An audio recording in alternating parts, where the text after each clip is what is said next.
Olá, seja muito bem-vindo, seja muito bem-vinda ao canal Forense. Aqui quem está falando é o Antônio. Hoje vamos falar sobre os incisos do artigo 1º da Constituição Federal. Artigo 1º. A República Federativa do Brasil, formada pela união indissolúvel dos Estados e municípios e do Distrito Federal, constitui-se em Estado democrático de direito e tem como fundamentos. Inciso 1. A soberania. Isso significa que o Brasil é uma nação soberana. Aqui dentro deste país, quem manda somos nós brasileiros. Porém, algumas pessoas confundem. Soberano é o Brasil. Os estados, eles são autônomos. E o nosso legislador quis colocar no inciso 1º do artigo 1º da Constituição Federal de 1988, a soberania. Pelo seguinte: direito também é história. E recordando lá no ano de 1988, o que estava ocorrendo no mundo nesta época? Pois bem, estava ocorrendo a chamada Guerra Fria, uma disputa de poder entre Estados Unidos e União Soviética. A nossa ditadura militar, ela foi apoiada pelos Estados Unidos. E os nossos contrários, vamos dizer assim, os rebeldes, todo aquele pessoal que era contra a ditadura, tipo Dilma, tipo Lula e tal, essa turma aí era patrocinada, apoiada pela União Soviética. Bom, o Brasil está nascendo de novo em 88. Ele está saindo de um período ditatorial. Bom, não seria interessante para o Brasil sair de uma ditadura dos Estados Unidos e entrar numa ditadura da União Soviética? Isso aí estava descartado. Também outra coisa que não era muito inteligente da parte dos nossos legisladores era o que? Arrumar confusão com qualquer um desses dois países.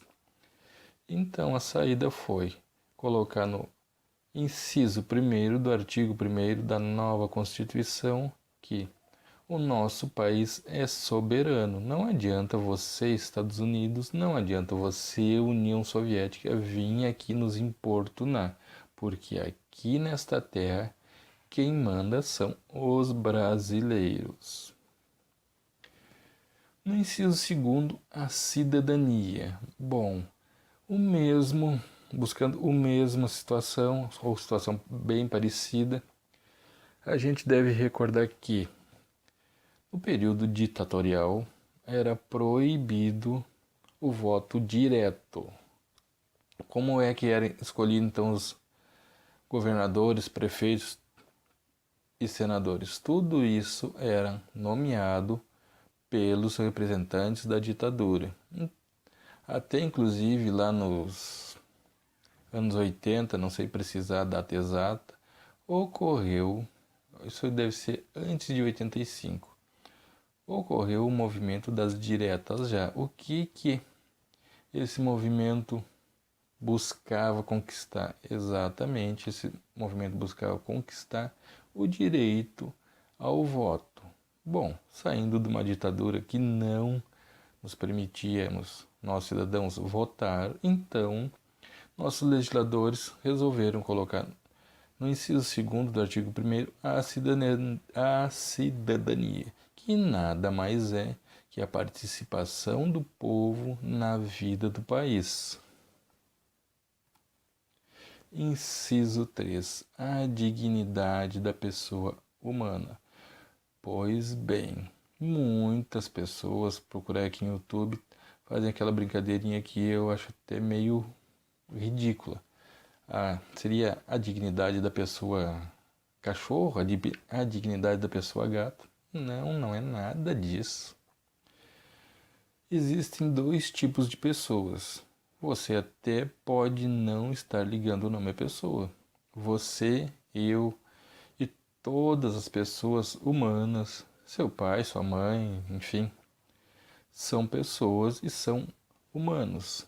Este é um tipo de pessoa. Porém, existe um outro tipo de pessoa, que são as pessoas jurídicas, ou seja, as pessoas, firmas, instituições, empresas.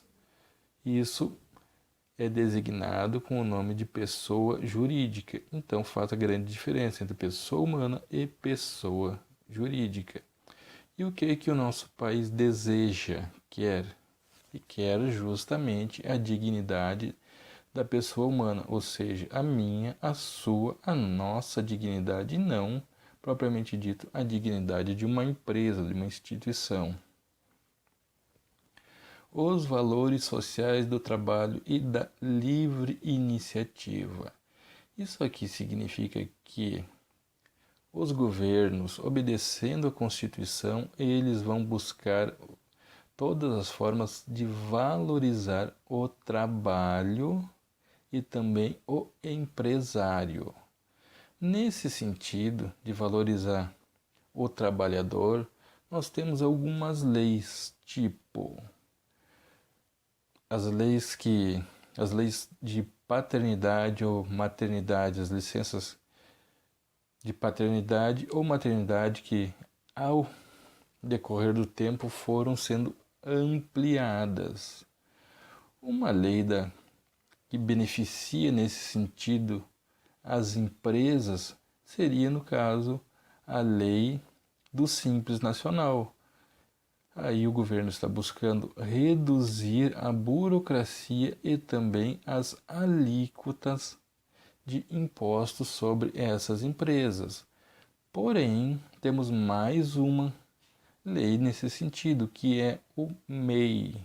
O MEI, para quem não sabe, ele é uma lei que tenta trazer da informalidades pessoas que trabalham com pequenas coisas, tipo uma carrocinha de cachorro-quente, uma carrocinha de pipoca. Isso aí o governo quer tirar da informalidade e colocar na formalidade, porque existem algumas vantagens, tanto para o governo como para as próprias pessoas que saem desse regime de informalidade. E por último, nós temos o pluralismo político. Pois bem, hoje em dia você vê PT, PMDB, PSL, um monte de partidos.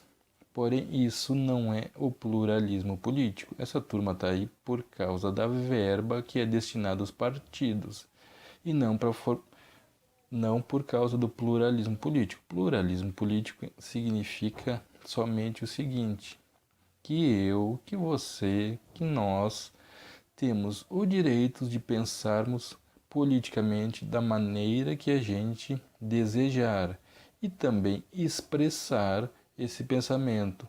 Lógico que não com violência. Então, pluralismo político é somente isso, tá ok?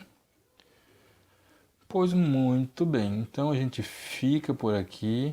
No próximo vídeo a gente vai analisar o parágrafo único do artigo 1º. Por enquanto, a gente se despede aqui sempre com aquela perguntinha: ficou alguma dúvida? Não ficou? Se ficou alguma dúvida, coloque aí nos comentários, tá certo?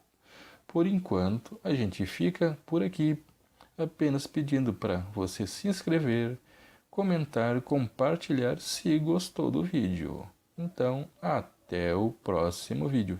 Tchau!